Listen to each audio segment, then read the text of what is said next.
Following up on yesterday's update regarding Hasbro's upcoming Ghostbusters Plasma Series Proton Pack 1984, we've now got additional details to share thanks to a direct conversation with the folks at Hasbro, shedding more light on what fans can expect when the highly anticipated full-scale replica begins shipping early next year. So to start things off here, let's make it clear, much of the 84 Proton Pack has been newly retooled, meaning this isn't simply a reuse of the previously released HasLab Spengler Proton Pack. While the construction it does remain largely consistent in terms of plastic and material quality, the new version features a range of reworked parts tailored specifically to the original 1984 film design.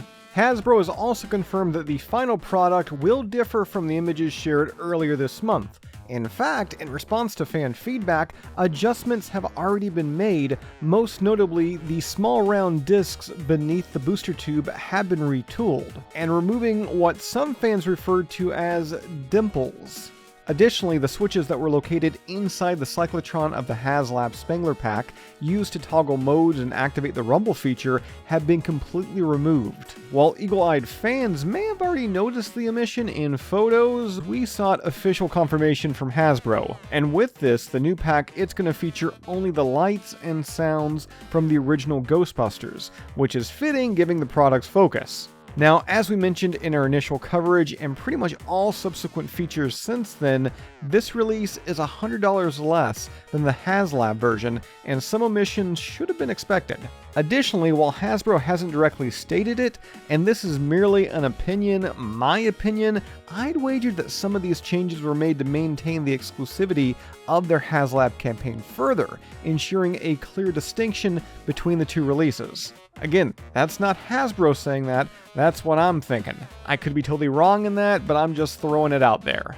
If you missed yesterday's headline, we confirmed that this new Proton Pack will not include the Alice frame mounting brackets or a display stand. But given that the display stand, it was a HasLab stretch goal, we kind of already knew that. And when it comes to the mounting brackets, while not ideal, for those of you out there hoping to make your unlicensed nuclear accelerator, well, I guess it's actually a licensed unlicensed nuclear accelerator. Yeah, to make it more screen accurate, the good news is that the bracket hole placement and the threading, it remains identical to those of the Spengler Proton Pack, so expect a plethora of third-party options from within the fandom. Rounding back to some of those omissions, while there's quite a few when comparing the 84 pack to the Spengler, honestly there is a pretty big trade-off, and I'm not talking just about price.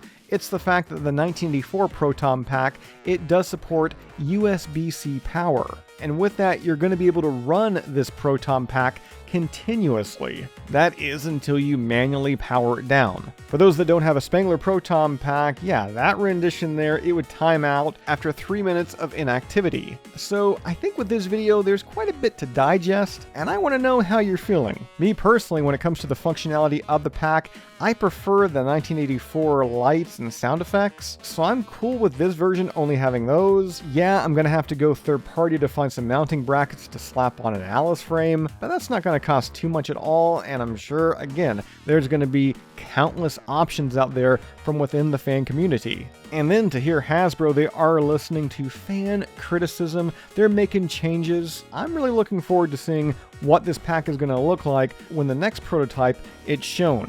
Again, comment down below, let me know your thoughts, and with that said, that's all I've got for you for this one. As always, subscribe. If you'd like to join up with Ghostbusters news, check out our Patreon page. A link to that is in this video's description, and we'll see you right back here next time.